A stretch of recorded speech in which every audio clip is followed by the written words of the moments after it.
Wondering if you could start off by telling us a little bit about where the idea first came about for this movie for you. We based it around, honestly, just a meeting with Camille. I was introduced to Camille Keaton through a mutual friend, one of our producers, Jerry Rosenberg, and we wanted to figure out what she was interested in, what she wanted to do, what kind of movies she liked, and she had mentioned films like Straw Dogs. So there was this push to go towards the home invasion kind of a thing, and we really built the idea around what was available to us in the environment, because we knew we would have a smaller budget to work with, so it had to work with the resources that we had and the environment that we're in, and the talent that was available to us. So the story just came out of pragmatism more than anything. Did that actually make it harder for you to sit down and write the script? Because I know when I was at film school, we used to get given these tasks where we'd be told, you've got to write a film about this topic, it has to be this long, and it has to feature this. I always found those tasks a lot harder than when I actually had an idea come into my own brain to write a film script about. Did that actually make it harder to write the script or easier to write the script? I think I have the opposite problem. When I have some constraints, it forces me to make do. I sometimes get option paralysis whenever I'm not caged in. I don't know where to start. So with this, we just decided that we would take sort of the DNA of a Western and base it off of that, and the broad strokes would be that you've got an individual there's a threat that's inevitable, and they're asking for help and they can't find help, and they're going to have to face it on their own. And that was pretty common theme in Western films. So once we narrowed focus, it just became a matter of thinking about being in a confined space and moment by moment, what would make the most sense. So, in a way, it was kind of strangely freeing to have such a limited, so fewer options, I should say. I don't know, it was weird. You'd think it would be, but in this case, it wasn't. Yeah. I think everybody was on board with the idea, and my wife, Karina, was the producer on it. We were throwing ideas back and forth, and we talked to Camille on the phone, and it was a lot of fun. Did it help knowing that Camille was going to be in that lead role? Because I know when we all write, we all kind of write with our dream cast in mind and say, oh, in a dream world, Ben Affleck would play that part or Leonardo DiCaprio would play that part. Did it help knowing that Camille was going to be playing that character so you could kind of mold that character to her? Absolutely. A couple of things about that. We pitched the film to her probably in 2013. It was a while ago. And the funding for it fell through. There was a script at one point that was different than what we ended up filming. And then Karina and I went and started working on Mark Patton's documentary about Nightmare on Elm Street 2, which ended up being Scream Queen. Tyler Jensen and Roman Clemente took over from us. We were on that for about 2 years. And then we finally got back around to Cry for the Bad Man, and we'd had a chance to work with Camille on a couple of smaller projects and see how she works. And there were things there's just realities of being a 70-year-old woman being asked to do physical, like action that we hadn't considered, because we're writing this in our 30s, with all of our faculties, all our mental faculties, our physicality. And we actually went back and did another pass on the script where, after having worked with Camille and seeing what kind of direction she responds to and how she naturally speaks, and also what physical limitations she has, we just made that all part of the character. So it was a huge bonus to have Camille in mind, and then have that chance to actually work with her to help shape the character even more. Yeah. So much of this movie rests on Camille's shoulders. Tell us what she was like to work with and why she was an actress that you wanted to work with again. She threw herself at this part. I think at one point she said that it was the most dialogue she's ever had, which was it was funny to me because I remember when we started to write the film, I kind of wanted everybody else to talk. I don't know. There's this thing with Western films where the lead character is often the most stoic character, and they say the least. You know, you think of someone like Clint Eastwood in the Dollars trilogy as being the guy who says the least in all of the films. He's sort of the action guy. Yep. And so we patterned Camille after that. Like when she spoke, it meant something, but for the most part, you know, she wasn't really someone who was going to try and talk her way out of anything or negotiate too much. And when she started working with us, she worked for, I think, 8 consecutive days. And when the film wrapped, and we shot in 11, I mean, it was a really quick shoot, she had to return home, and she did not realize the physical toll that it had taken on her. She was so into it each night that when she started her drive home, she actually got really sick. And all of this physical pain that she'd been ignoring, like in her joints and her muscles and all this stuff, she had to go see a doctor. She had no idea the toll that it had taken on her. And it was just, she had her head down and she was ready to do the work, and she was appreciative for the part and excited to do it. So she really gave something of herself to do this movie.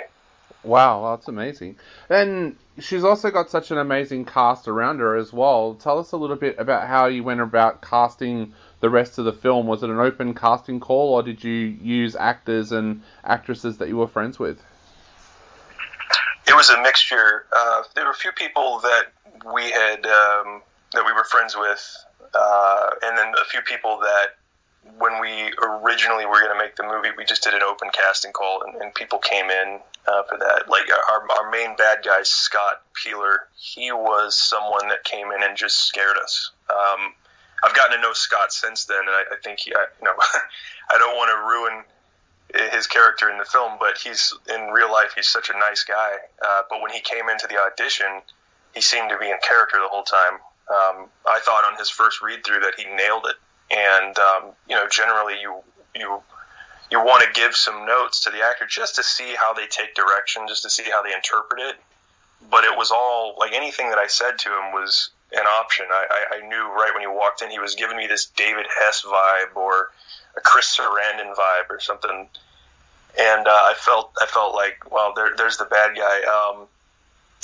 CJ, Christopher James Forrest, who plays the youngest brother, he had worked on a film we'd done previously, and we've done a couple of short films together. He's an editor in his own right. He works in television. That's where I know him from. But he also moonlights as an actor. So he was a friend that we cast, and he did a fantastic job. CJ would, to get himself into character, because there's a point in the movie where he gets wounded.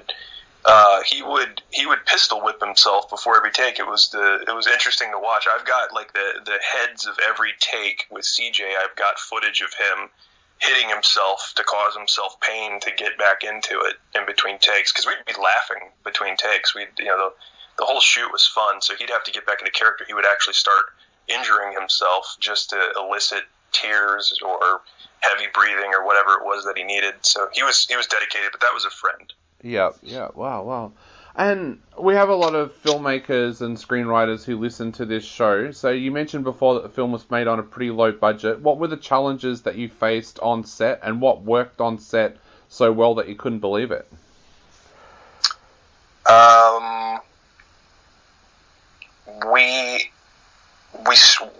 I would say that the whole thing went very well. There's one thing that didn't work.